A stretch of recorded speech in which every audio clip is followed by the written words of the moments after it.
Este episódio está dividido em duas partes. Ouça a primeira agora e a segunda parte na sequência.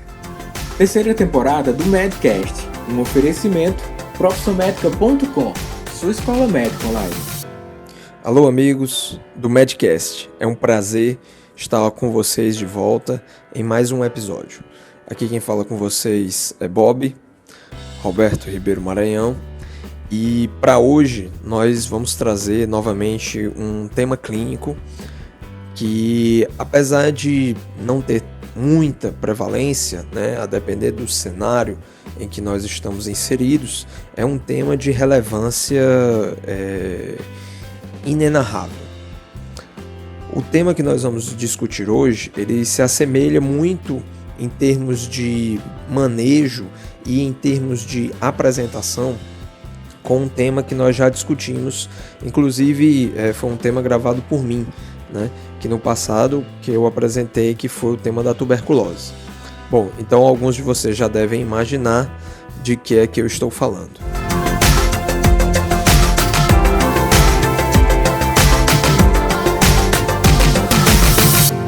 Então, pessoal, o tema desse nosso Medcast hoje é o tema da hanseníase.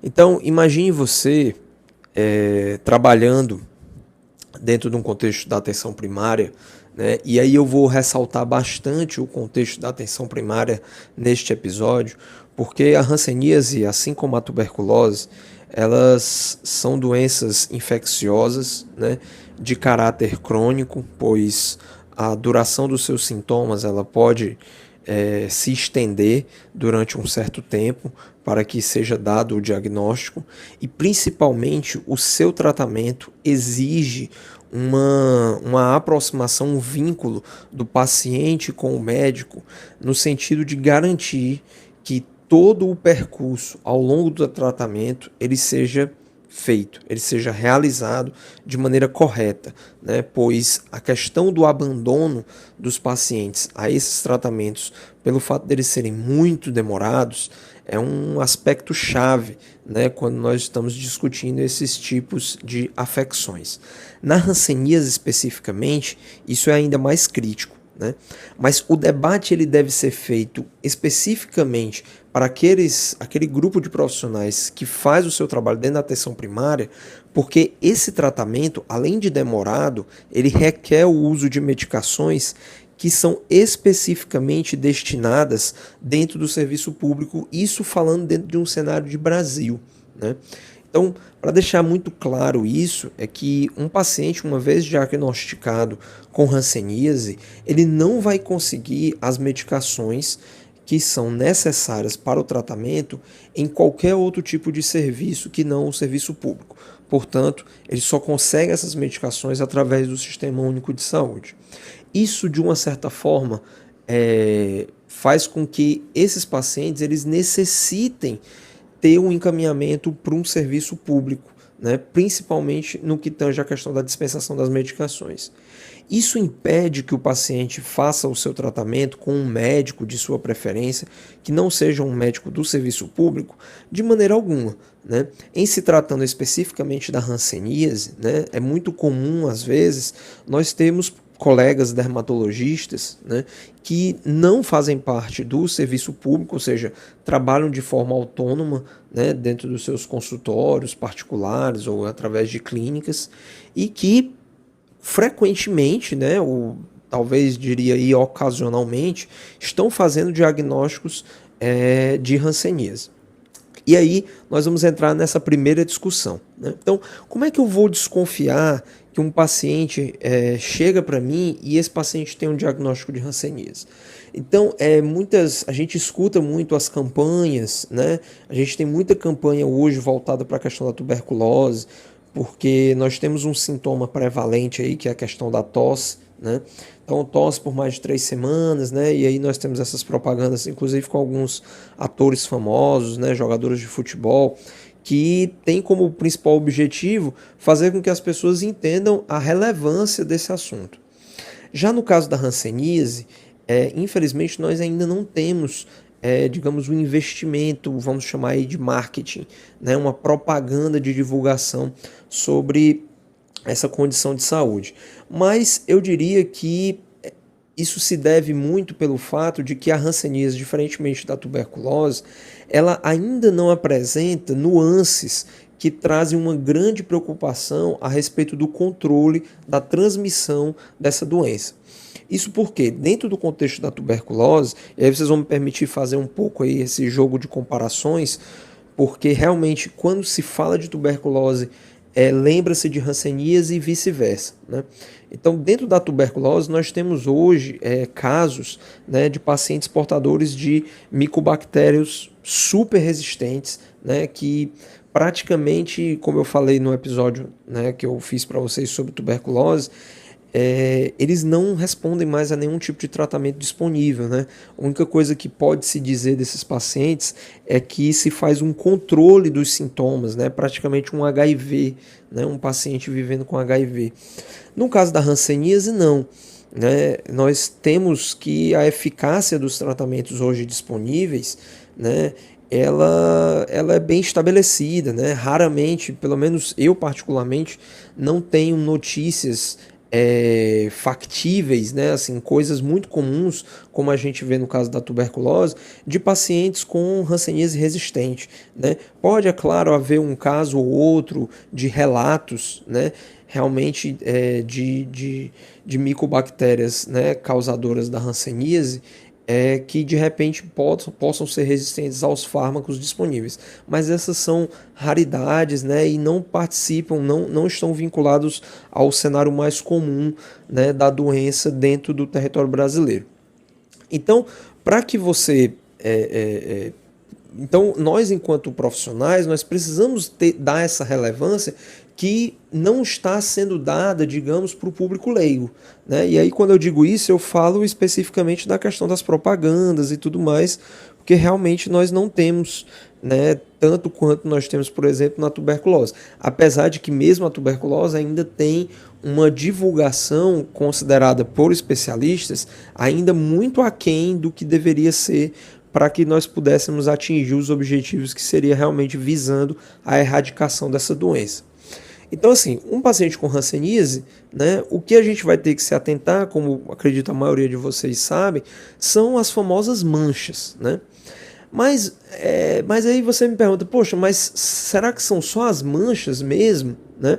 E aí eu vou falar também sobre os especialistas, né, em hanseníase, porque nós aqui falamos enquanto médicos de família e comunidade, nos consideramos especialistas, né, nesse tipo de agravo, porque são agravos prevalentes em termos de epidemiologia populacional, né, no Brasil. Mas nós temos também os colegas dermatologistas, né, e alguns, inclusive, reumatologistas, né, que trabalham muito no sentido do tratamento dos episódios reacionais, né, das reações tipo 1 e tipo 2, que são, na verdade, efeitos imunológicos, né, do nosso organismo frente a resquícios, né, do que um dia foi a infecção do bacilo da hanseníase. Então, na verdade, o que acontece? A gente não pode falar só de mancha, né? Aqui eu estou falando para um público, né, de médicos generalistas, estudantes de medicina. Não estou falando isso para um público leigo. Estou falando isso para esse público para o qual nós direcionamos nossos amigos ouvintes aí do Medcast. Então, quando pensar em hanseníase, nós não podemos reduzir o nosso espectro clínico para a questão das manchas, pois nós sabemos, acima de tudo, né, que a infecção causada ela afeta principalmente os componentes do sistema nervoso periférico e, portanto, nem sempre nós vamos ter aquele tipo de lesão, né, na pele. Então, alguns pacientes, eu não vou dizer muitos, mas alguns pacientes vão possuir outras características, como, por exemplo, uma simples perda de sensibilidade, né? O que muitas vezes pode ser confundido como, por exemplo, uma neuropatia periférica causada pela diabetes. Então, é muito importante ter isso em mente, porque às vezes você não vai ter aquela mancha característica, né, daquele paciente que tem, digamos, aquela classificação vichoviana, né? Aquele paciente que é totalmente cheio de manchas, ele é totalmente infiltrado, né? Ele tem todas aquelas características dermatológicas que falam a favor da hanseníase. Muito pelo contrário, ele vai ter características de simples alterações de sensibilidade, né? E aí nós vamos estar pesquisando a glicemia nesse paciente, vamos estar investigando hipertensão, vamos estar investigando, às vezes, causas outras neurológicas, quando na verdade o diagnóstico é a simples hanseníase, né? E aí, assim, então quer dizer que um paciente sem mancha, ele pode ter hanseníase? Pode. Né? E como é que eu vou fazer esse diagnóstico se o paciente não tem a mancha? Né? Então, lembrar que o diagnóstico da hanseníase, ele também é feito através de baciloscopia. Só que a baciloscopia, no caso da hanseníase, ela é feita da linfa. Né? Então, lembrar que na pesquisa dos bacilos que é feito no paciente com suspeita de hanseníase, nós não temos essa pesquisa direcionada aos locais onde o paciente poderá vir a ter uma lesão dermatológica, né? A famosa mancha. Não, nós vamos ter uma pesquisa de bacilos na linfa desses pacientes. E aí esses pontos onde a gente vai obter a linfa, geralmente são os pontos na orelha, né? E no lóbulo, né, da orelha, e também na extremidade dos cotovelos. Né? Então, ali faz-se um pequeno corte, né? E o técnico, né, de laboratório retira dali um pouco de material da linfa, né, que é um material, um tecido um pouco branquinho, né, como se fosse uma espécie de uma cera, né, e aí ele faz a análise, ele faz um esfregaço a partir daquele material. É claro que se o paciente possui uma mancha, também poderá ser obtido um material daquela lesão, né, para que daquela lesão ali também seja obtido um esfregaço para análise da presença de bacilos causadores da hanseníase. Bom, então é assim que eu faço o diagnóstico. Sim, a partir da baciloscopia a gente pode de fato traçar um diagnóstico para a hanseníase, né? Um diagnóstico, digamos assim, mais comum. Né? É claro que em alguns casos, né, assim como na tuberculose, nós vamos solicitar a pesquisa e às vezes nós não vamos encontrar os bacilos ali na linfa. Né? Às vezes os bacilos eles estão realmente reduzidos ao acometimento neurológico. Então você só vai encontrar aquele bacilo, às vezes, numa biópsia de nervo periférico. Mas antes de se fazer essa biópsia, devido aos riscos, né, que isso pode existir, muitas vezes lança-se mão de fazer um tratamento empírico baseado na clínica muito patognomônica, né, digamos assim.